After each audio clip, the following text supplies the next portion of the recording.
Hey guys, how you all doing? Wait, what are you doing here? I want to be in the video as well. Alright, just don't disturb me. Hey guys, how you all doing? SP here and oh, hey there. I don't have a name. I'm just his imagination. He created me so that he has someone to talk to. Okay. So, guys, today we are gonna talk about the Tata Harrier. First of all, I love the Harrier. I don't. What? Yeah, I'm not impressed by it. Why don't you just side with me for once? I would, but I am logical and you are not. Okay, tell me why you don't like the Harrier. You tell me why you like it, then I will tell you why I don't like it. Okay, let's finish this afterwards. Now let's do the video. So starting with the looks, I think it really looks good. I love the design. The design is okay, but I am not a big fan of the split headlamps. What? They are the best thing about the design. The top part is LED DRL and the bottom part is xenon projector headlamps. Xenon projectors are available only in the top variant, but it looks okay. Some people like it, some people don't. Okay, but the rear looks really good.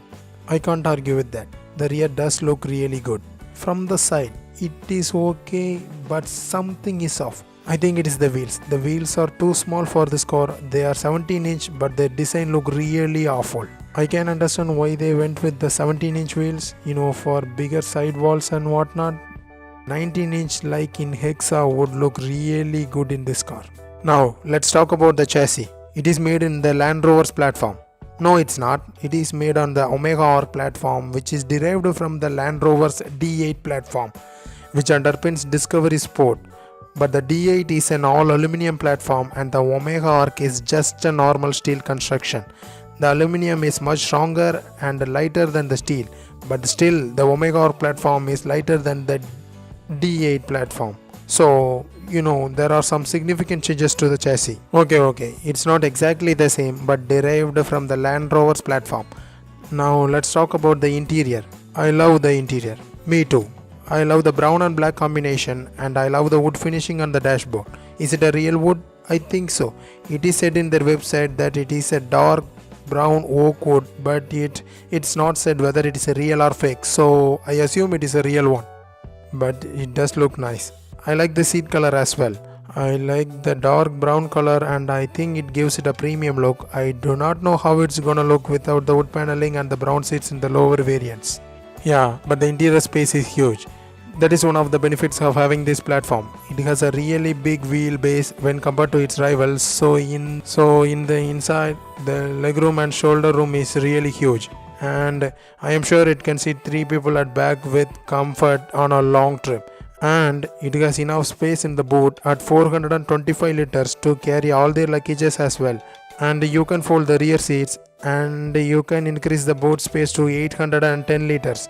But I think only the top trim gets the 60-50 split folding rear seats. Now moving on to the engine. It is powered by a 2-liter turbo diesel engine producing 140 horsepower and 350 Nm of torque. Tata calls it Cryotech engine. It is basically a Fiat's 2-liter multi-jet diesel engine in the Compass, but Tata took it, detuned it to produce less power and less torque and called it a Cryotech. I think Tata might have done the ECU tuning. That's why it's producing less power. And at the moment there is no petrol engine on the offer. It will be introduced in the future. The Harrier only comes with a 6-speed manual transmission at the moment, and a Hyundai sourced 6-speed automatic will be provided in the future. This is what I don't understand. They derived the chassis from Land Rover and they get their engines from the Fiat, and now they are gonna get the transmission from Hyundai. Why don't we just get the Ingenium series engine from the JLR group? Because that would make it more expensive. The Ingenium series engine is an all aluminum engine, so putting it in the Harrier will just gonna make it more expensive. Then they should have gone with the engines from Hyundai.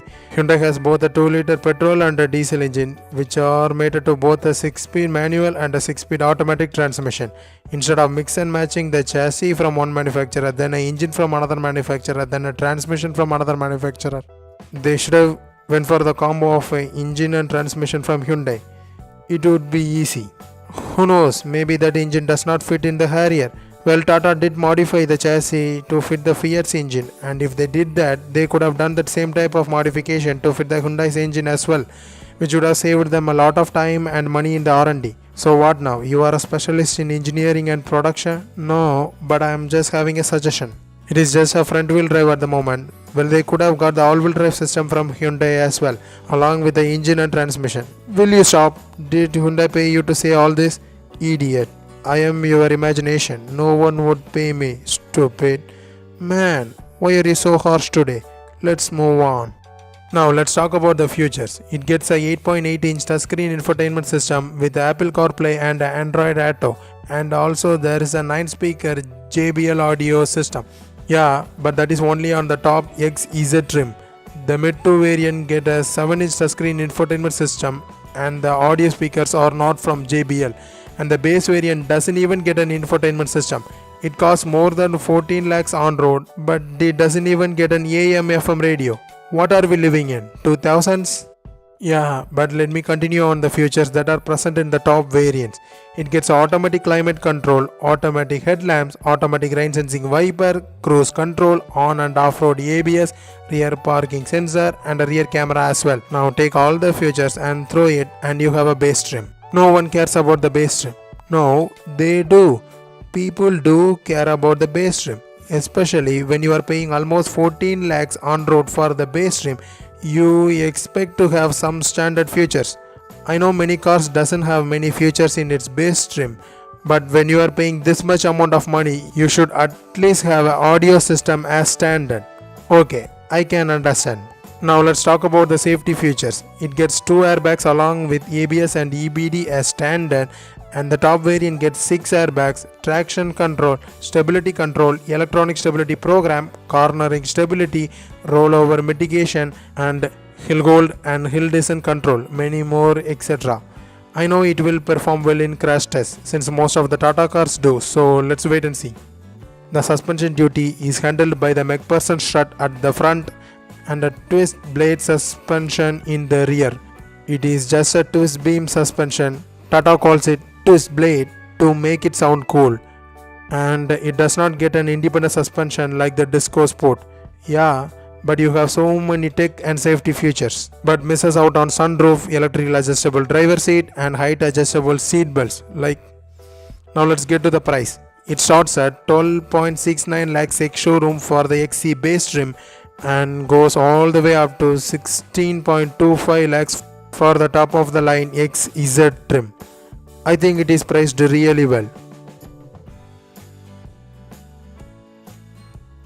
I don't think so. Considering the base trim costs more than 14 lakhs on road and doesn't even get a radio, I wouldn't say that. But people who buy this car can fit an aftermarket radio to their car if they need it. Really, you buy a car for almost 15 lakhs and you want to put an aftermarket radio system, even then where will you fit it? Normally the infotainment system is integrated into the dashboard, so in base trims if there is no infotainment screen you can put an audio system in that space, but in Harrier the infotainment screen sticks above the dashboard in a shape like tablet. So if there is no screen, where will you put the audio system? I think that is one of the reason even Tata doesn't even offer it in the first place. You know what, it is a great car. Tata is gonna sell tons of this car. This car already has almost 3 months of waiting period for all the variants. It is a good car, not a great one. It has one too many compromises and I don't see a reason why someone should get the base trim. If you would like to get a Harrier, get the top trim or the trim below that and don't get the base 2 trims. I don't see any value in that. For that kind of money you can get some other cars with more features and more premium feel. I don't know man, but I am excited for the Harrier. You know what I am excited about? What? The 7-seater version of the Harrier. That could be it. If it has 7 seats, more features and a more powerful engine, preferably like in Compass, and price it just a little more and pitch it against the XUV 500, and that is the car I am waiting for. But anyways guys, thank you for watching and tell me in the comments below what you guys think about the Harrier. We will see you in the next video. Until then, SP here, over and out.